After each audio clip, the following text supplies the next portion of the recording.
ഇത് LDFനെ സംബന്ധിച്ചിടത്തോളം വലിയ തകർച്ച സംഭവിച്ചിട്ടുണ്ടോ ഈ പഞ്ചായത്ത് ഇലക്ഷനിൽ, അല്ലെങ്കിൽ ഈ പറയുന്ന തദ്ദേശ സ്ഥാപനങ്ങളിലെ ഇലക്ഷൻ എന്ന് വെച്ചാൽ വലിയ തകർച്ച സംഭവിച്ചിട്ടില്ല എന്ന് വേണമെങ്കിൽ പറയാം. അതിൻ്റെ ഉദാഹരണം നാളെ രാവിലെ വേണമെങ്കിൽ പറയാം. കാരണം എന്തുകൊണ്ടാ, എത്ര പെർസെൻറ്റേജ് വോട്ട് BJP കിട്ടിയിട്ടുണ്ട്, എത്ര പെർസെൻറ്റേജ് വോട്ട് UDFന് കിട്ടിയിട്ട്, എത്ര പെർസെൻറ്റേജ് വോട്ട് LDFന് കിട്ടി എന്ന് ചോദിച്ചാൽ അത് താരതമ്യം ചെയ്താൽ അത് മനസ്സിലാവും നമുക്ക്. പിന്നെ നമ്മൾ വലിയ രീതിയിൽ കൊട്ടിഘോഷിക്കുക എന്ന് പറയുന്ന സംവിധാനം നടക്കുന്നത് തിരുവനന്തപുരത്താണ്. തിരുവനന്തപുരത്ത് എന്തുകൊണ്ടാണ് ഇങ്ങനെ BJPക്ക് വലിയ രീതിയിൽ മുന്നേറ്റം വന്നതെന്നാണ് നമ്മൾ ശ്രദ്ധിക്കേണ്ടത്.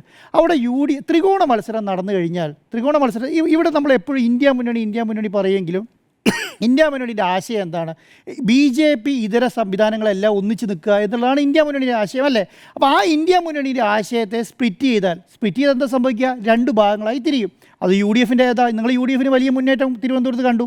UDFൻ്റെ മുന്നേറ്റം കാണുമ്പോൾ LDFൻ്റെ കുറയും. കാരണം മൊത്തം കിട്ടേണ്ട വോട്ട് BJP ഇതര വോട്ടുകൾ രണ്ടായി സ്പ്ലിറ്റ് ചെയ്താൽ BJP മുന്നോട്ട് വരും. അതുകൊണ്ടാണ് ഞാൻ പറഞ്ഞത് 20 വാർഡിന് അടുത്ത് എത്ര വ്യത്യാസം എന്നറിയോ? 100 വോട്ടിൽ മേലെ മാത്രമേ BJP 20 വാർഡിൽ 100 വോട്ടിന് മേലേ ഉള്ളൂ.